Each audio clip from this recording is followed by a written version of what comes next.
The very first thing a man does after being reborn into the apocalypse is trick his cousin into a small room. Neighbors curse me, calling me a complete beast, but only I know the truth: the end of the world is coming. Global temperatures will rise by thousands of degrees, and anyone exposed to direct sunlight will turn into a flesh-eating monster. The unlucky survivors who escape that fate will eventually slaughter one another for resources. At that time, a single piece of ice could be sold for billions, and a packet of instant noodles could make Lu Ruyan kneel and beg. In my previous life, I scoured the city for supplies to feed my girlfriend Lu Ruyan for 2.5 years. In the end, she and her old lover brutally murdered me. Not only did they steal all my resources, they even humiliated me right before my eyes. Now, heaven has granted me another chance, and this time, I will repay every ounce of suffering 100-fold. But for now, my top priority is preparation. After putting on my work uniform and heading back to the warehouse where I had a part-time job, I was fined half a month's pay simply for stepping into the building with my left foot first. I sneered at such nonsense. The more they treated me this way, the less guilt I felt about taking everything for myself. With a wave of my hand, I activated the spatial ability I awakened in my last life, collecting all the warehouse supplies into my personal dimension. Once I unfold this power, everything within a 10,000 square meter radius bends to my will and is stored inside a frozen space where time stands still. Food never rots there, it stays fresh forever. As I checked the inventory, the boss and 2 employees came in to move goods, only to find the warehouse completely empty. He demanded to know where everything went, but I stayed calm and vanished in front of them with a short-range spatial jump. Although this ability only lets me teleport within 3 meters, in the apocalypse it's more than enough. I can raid any building for supplies and escape zombie attacks in an instant. Just as I was planning my next move, my girlfriend Lu Ruyan called. My expression darkened. The moment I answered, her impatient scolding came through. "Su Chen, how dare you disappear on me? And you even listed the house with an agent? I'll give you one last chance, transfer the deed to me immediately, or you'll never marry me." I hung up without a word and immediately contacted the agent, telling him to sell the house at half price, cash only. When I arrived to finalize the deal, Lu Ruyan and Huang Mao were already waiting. She stormed toward me, furious. "Su Chen, do you know how long I've been waiting here?" I ignored her and walked straight inside. Huang Mao blocked my way, smirking. "Who told you to sell the house? Do you really dare to sell our place? Believe it or not, I'll make sure you don't live to see tomorrow." Before he could finish, I grabbed his neck, lifted him off the ground, and slammed him into the floor. "My property. My decision. You have no right to interfere." Lu Ruyan rushed forward, screaming for help. I struck her across the face, sending her flying. Shock filled her eyes. The loyal dog who had licked her boots for 18 years had finally dared to hit her. Huang Mao lay choking and begging for mercy, but I only sneered. "Don't worry. Death won't come so easily for you." I strode past them with cold eyes, and both of them, terrified, ran off. Inside, Manager Lu welcomed me with a wide smile, though secretly cursing me as a fool for selling a million-yuan house for half price. He'd flip it and pocket tens of thousands easily. I didn't care. All I wanted was the money in cash. Soon, $70,000 landed in my account. The city was still calm for now, but I knew I had to use this window to stockpile everything I could. 70,000 was far too little for what I needed. That's when a small loan advertisement caught my eye. Perfect timing. I went straight to Changtiao Loan Company and asked how much I could borrow against the property. The boss, Wang Dahai, said a maximum of 50,000. I demanded 60 instead, promising to repay within a week with profit. Wang Dahai's eyes lit up. He thought I was a gambling addict. Easy prey. He agreed. Moments later, another 60,000 was wired to me. With funds secured, I headed to the largest hotel in the city, Green City Hotel. In my past life, countless buildings fell to natural disasters, but this hotel stood strong until the very end. Making it my base this time was the perfect choice. Though I had plenty of supplies, I still lacked fresh, hot food. So I ordered 1,000 banquets at 10,000 yuan each, paying $500,000 upfront and promising to settle the rest in a week. The manager, Wen Yen, beamed at me, already assuming I was some spoiled rich heir. Curious, he asked if I was preparing for a wedding. I didn't deny it. I also booked the presidential suite before leaving, satisfied. With just $500,000, I had secured $10 million worth of gourmet meals. As for the balance, when the apocalypse came, even a single block of ice would be worth billions. Not long after I left, Lu Ruyan and Huang Mao snuck to the manager, claiming to be my friends. When Wen Yen mentioned I had just reserved $10 million in wedding banquets, they were both stunned. Impossible. Su Chen could never afford that. The manager simply showed them the payment receipt. Convinced, they left the hotel, Lu Ruyan overjoyed at the thought of finally living the wealthy life she'd dreamed of, all thanks to the loyal fool she had once despised. Meanwhile, I was back home, planning my next move. I had 800,000 left, but that was still nowhere near enough. The apocalypse was imminent. If I didn't milk the online loan system now, I'd be wasting a golden opportunity. So I applied to every platform I could find, from small loans of a few hundred to big ones worth tens of thousands. In the end, I secured another 970,000. It was time to go on a shopping spree. Anything supermarkets didn't sell, I bought online. Knowing extreme cold would follow the heat wave, I also prepaid 500,000 for 2,000 tons of smokeless coal. For the ice factory, however, they demanded to meet in person. As soon as I stepped outside my apartment complex, Lu Ruyan and her best friend Lina blocked my path. "Isn't this Su Chen? Ruyan and I have been worried sick about you," Lina said sweetly. In my previous life, this woman constantly badmouthed me and urged Lu Ruyan to take my house. I sneered. "What, you've been thinking about my house?" She quickly backpedaled, claiming it was all just Ruyan testing me. Ruyan even grabbed my hand, pretending yesterday's tantrum was just a bad mood. I ignored them and walked away. They mistook my coldness as some sort of rich man's test and immediately followed me in a taxi. I arrived at the ice plant and asked the owner, how long it would take to deliver 2,000 tons of edible ice. He promised 2.5 days. I paid him 100,000 deposit, agreeing to settle the rest on delivery. No sooner had I left than Lu Ruyan rushed to question Wu about our deal. When she learned I was spending 800,000 on ice, both she and Li Na were left speechless. After securing my major supplies, I treated myself to a luxury restaurant. Flipping through the menu, I noticed a dish marked with question marks, priced at 17,000. Intrigued, I ordered it. Soon, a beautiful woman with pink hair brought the dish to me, saying it had been prepared especially to match my aura. My heart skipped a beat. I knew her. In my past life, she was known as Duanya, the Hell's Demon Chef, infamous in the apocalypse. Her cooking skills could turn rotten meat into delicacies no one could resist. But the secret was terrifying. Her dishes used the essence of mutant beasts, and anyone who ate them would surely die. Still, I had to admit, the taste was extraordinary. 2 days passed quickly. I had to make them pay dearly.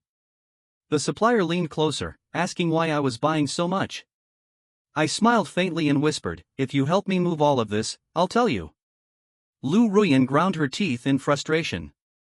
She thought, I'm about to become a rich wife, how can I be doing this kind of hard labor? But Li Na quickly nudged her.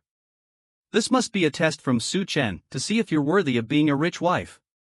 Hearing that, Lu Ruyan immediately started moving supplies, muttering under her breath that she wasn't a spoiled woman. As she hauled crates with gritted teeth, she fantasized about her future life as a wealthy lady. Li Na joined in too, thinking that even if she couldn't be the rich wife, she might still benefit if she showed effort. I stood to the side, quietly laughing. Free labor shouldn't go to waste.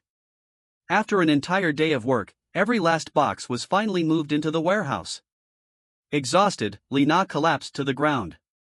That bastard Su Chen, he actually made us move all this stuff. Lu Ruyan was just as tired, but sheer ambition to become a rich wife kept her going. At last, she staggered toward me and asked if I had anything to say to her. Instead, I handed each delivery driver a 10,000 yuan red envelope and told them to remind their bosses I'd settle the balance within a week. Then I turned coldly to Lu Ruyan and Li Na. Thanks for the help. But there's no payment. You can leave now. Panic flashed across Lu Ruyan's face. Su Chen, don't joke around. The banquet food is getting cold.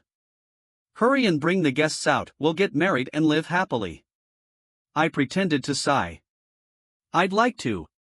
But the truth is, I sold the house and now I'm deep in debt. Are you willing to suffer through poverty with me? Lina's eyes widened in disbelief. Impossible. You've spent over 10 million already, how could you be broke? I stayed calm. All these supplies belong to a wealthy boss doing charity. He asked me to help deliver them to poor villages. I was just doing him a favor. Lu Ruyan's face instantly darkened as her true nature exploded. So you've been lying to me this whole time. She lunged at me with clawed hands, but I easily sidestepped, full of disdain. What exactly have I lied to you about? Falling to the ground, Lu Ruyan spat viciously, you're not a rich heir at all. Don't even dream of marrying me. I shot her a look of utter disgust. Who would want a gold digger like you? With that, I returned to the warehouse to double-check the supplies. Once confirmed, I used my spatial ability to store everything away. That evening, at the Green City Hotel, Lu Ruyan had already thrown herself into Huang Mao's arms. Wang Dahai assured her, as long as you're with my brother, you'll live a life of luxury. Just then, my mocking voice drifted over. Lu Ruyan, you really have no standards, do you? Huang Mao immediately shouted, Big brother, this is the guy who attacked me last time. Wang Dahai recognized me instantly, the so-called gambler who had borrowed 60,000. He sneered, your debt is due. Perfect, let's settle old and new grudges together tonight.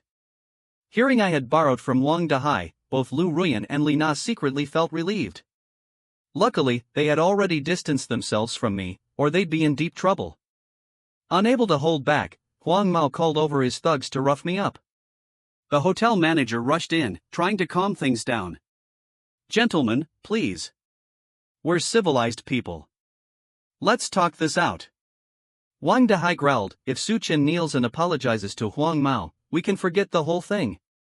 Confused, the manager turned to me for confirmation. I stayed calm. Don't worry. They're just a few street punks. The moment I said that, Wang Dahai flew into a rage.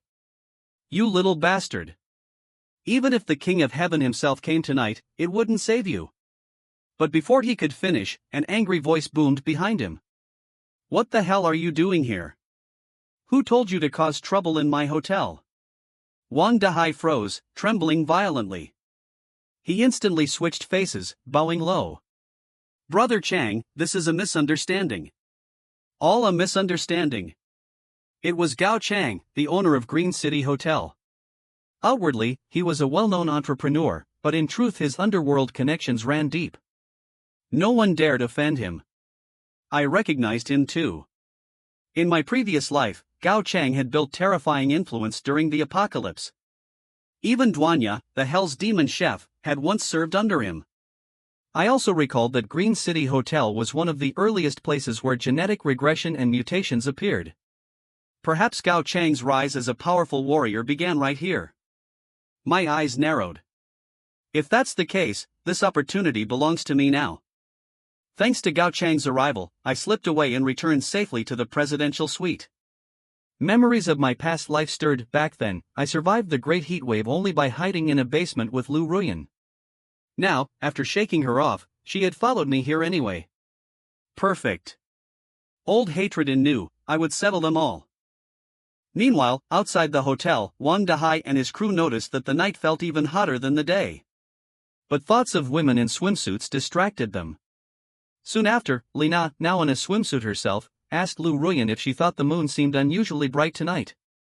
Huang Mao quickly seized Lu Ruyan's hand, declaring, my love for you is as bright as tonight's moon.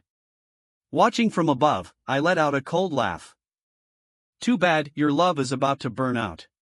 Raising my glass high, I toasted, welcome back, to the apocalypse. The words had barely left my lips when the calm moon suddenly trembled violently. The temperature skyrocketed. Skin reddened and blistered as if scorched. Screaming, people sprinted toward the hotel as if running for their lives. Even inside, it felt like being trapped in a furnace. Desperate, they dove headfirst into the giant fish tanks in the lobby just to cool down. The crowd stared in confusion, but no one dared stop them. The overweight Wang Dahai staggered in much later, nearly roasted alive. His men panicked, insisting he needed a hospital. He called his lackey Xiaodao to fetch the car. But as soon as Xiaodao drove out of the garage, a blinding white light seared through. Tires melted instantly. When he tried to run back, the soles of his shoes fused to the burning ground, sending him sprawling. His screams echoed through Wang Dahai's phone before being abruptly cut off. In just 2.5 hours, the outdoor average temperature had soared to 75 degrees Celsius. The ground itself reached 100 and instant death sentence for anyone outside. Power grids exploded across the city, plunging everything into darkness. Without air conditioning, temperatures inside Wang Dahai's room shot upward. People wailed that they would soon be cooked alive. Suddenly, Lu Ruyan's eyes lit up with a wicked idea. Let's take Su Chen's presidential suite. There's a swimming pool inside, we can cool down there. But I was completely unfazed, swimming leisurely in my private pool. Without memories of my past life, I never would have prepared central air, massive batteries, and mountains of ice to keep this place comfortable.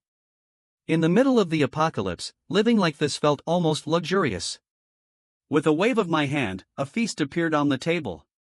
My first meal in the end of the world, simple yet real. Just as I began eating, there was a knock at the door. When I opened it, a blast of cool air spilled out, refreshing the exhausted Wang Dahai and his group. Huang Mao's eyes widened at the sight of my suite. Big brother, look. Air conditioning, ice, even fresh food. Lu Ruyan shoved her way in angrily. Su Chen, we're dying out there while you sit here enjoying yourself. Hand the room over to us. Wang Dahai snarled, you still owe me money. Give me this room and I'll graciously waive your interest. Bang! A gunshot rang out. Wang Dahai clutched his stomach in disbelief, blood pouring through his fingers.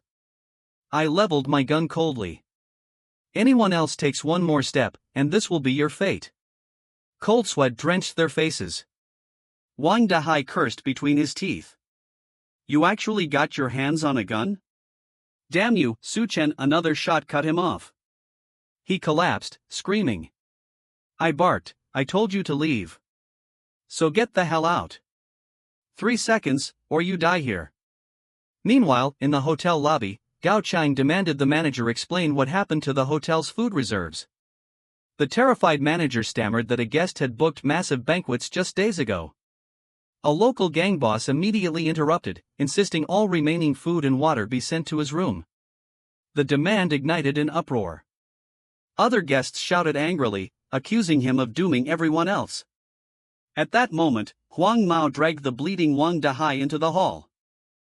As soon as Gao Chang left, Lu Ruyan immediately added fuel to the fire, telling everyone that I had been hoarding supplies. The moment they heard, the crowd started shouting all kinds of moral slogans and rushed straight toward my room. The instant they felt the cool air inside, greed filled their eyes. This is a time of crisis, one of them lectured. Young man, you should respect the elderly and care for the children. Let us in so we can cool off. While they spoke, a brat started snooping around my room with a sly grin. His eyes finally locked onto the fried chicken on my table. The next second, he went crazy, bolting inside while screaming, Grandma, I want fried chicken. I didn't indulge him one bit. With a ruthless kick, I sent him flying 2.5 meters. Control your kids. Otherwise, I won't mind disciplining them for you. But instead of blaming the child, the crowd's faces twisted with hostility. He's just a kid, how could you hit him? A person like you doesn't deserve this room. Right then, someone in the crowd began riling everyone up. Don't be afraid, he's only one man. If we all rush him, we'll take him down. In response, I calmly raised my gun and fired. One shot, and that man dropped dead on the spot. As his body hit the ground, the once rowdy crowd fell silent. I may be alone, I said coldly, but each of you only has one life. Think carefully before you waste it.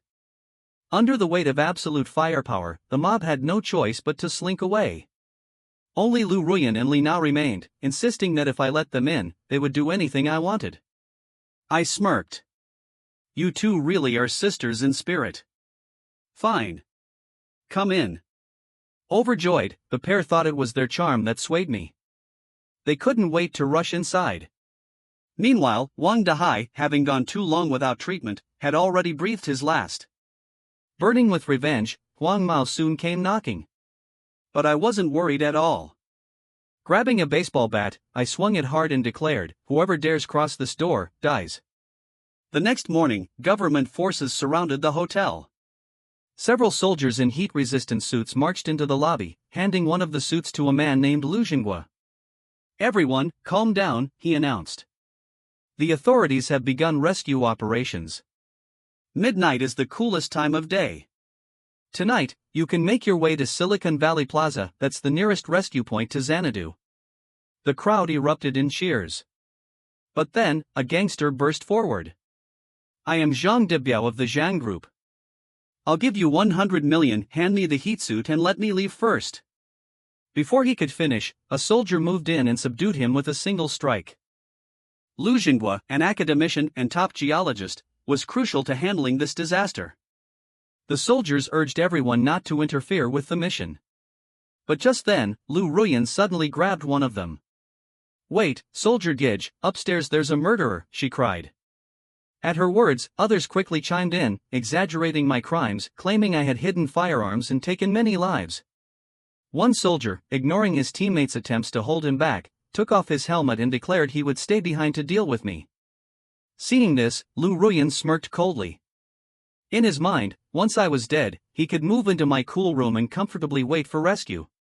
But as the soldier stepped into the corridor, his peripheral vision caught a hidden camera tucked inside a flower pot. Before he could react, a flashbang streaked out from my room.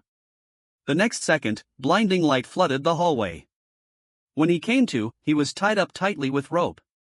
"Lu Xiaogua, deputy captain of the Special Forces Unit," I said, crouching before him. "Since you're awake, let's have a little chat." Lu Xiaogua looked around the ice-stacked room in shock. "Who the hell are you?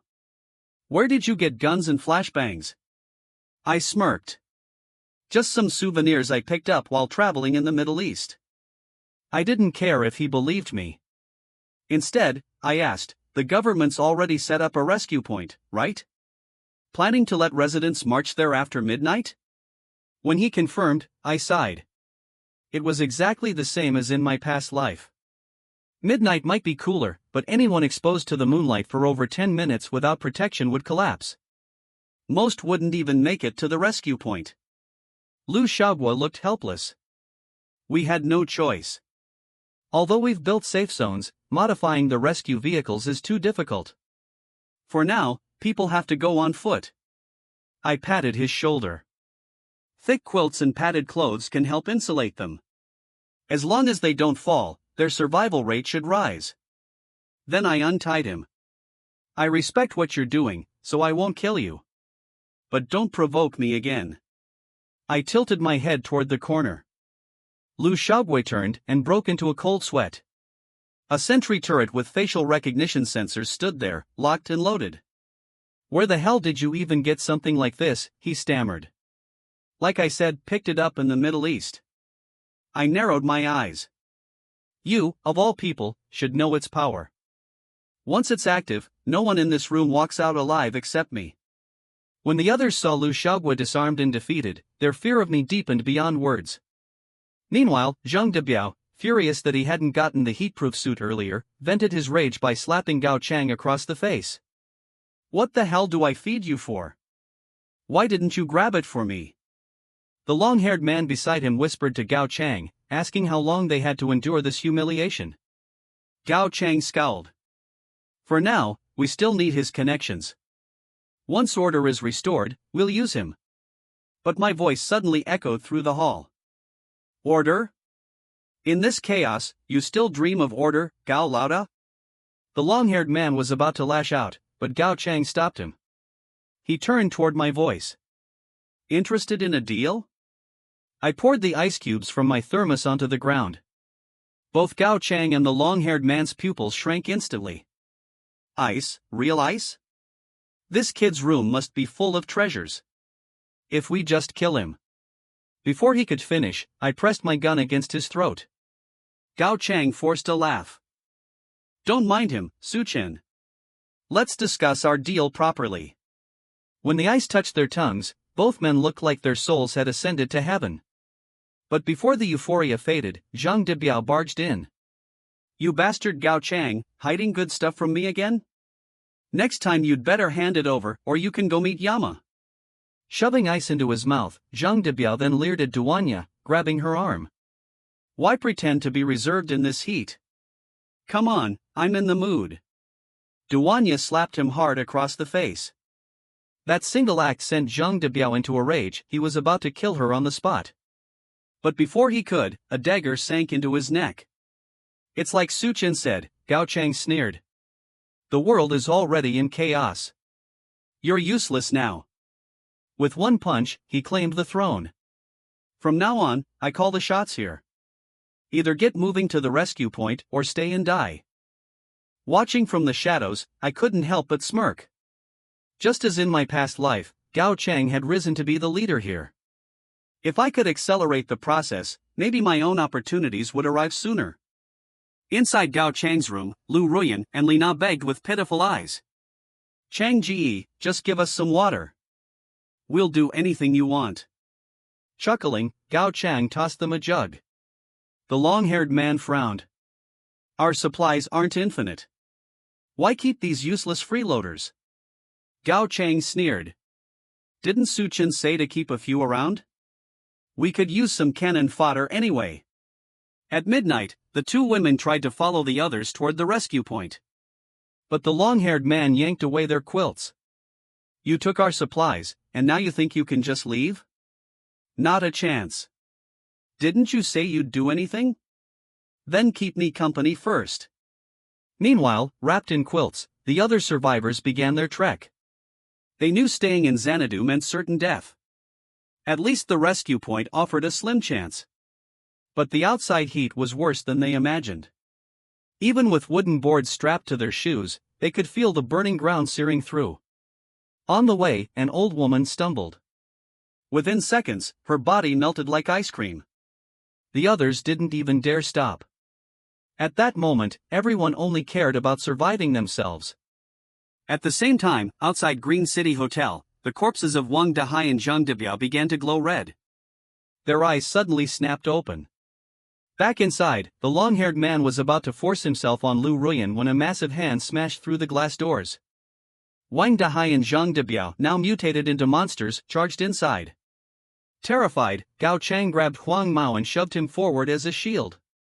Even without touching the creatures, Gao Chang was burned by the heat radiating off them. As panic spread, I appeared, hefting a massive 2-meter blade. Gao Chang sneered. Good. Let this brat deal with the monsters. Then we'll take him out after. But I remained calm, eyes locked on the two hulking figures. These weren't real zombies that spread infection. They were more like the Hanba from ancient legends, creatures carrying their past life memories and obsessions. In the last life, it must have been Gao Chang who killed Zhang Debiao, which was why Debiao's Hanba had come for him first. As for Wang Dahai, he had died because of me, so now he too had risen as one. With that thought, I ignored Wang Dahai and charged straight at Zhang Debiao. My blade split him clean in two, releasing a glowing golden core that shot into the air. I snatched it without hesitation. Then, with one kick, I sent Wang Dahai flying toward Gao Chang and the others. The last one's all yours.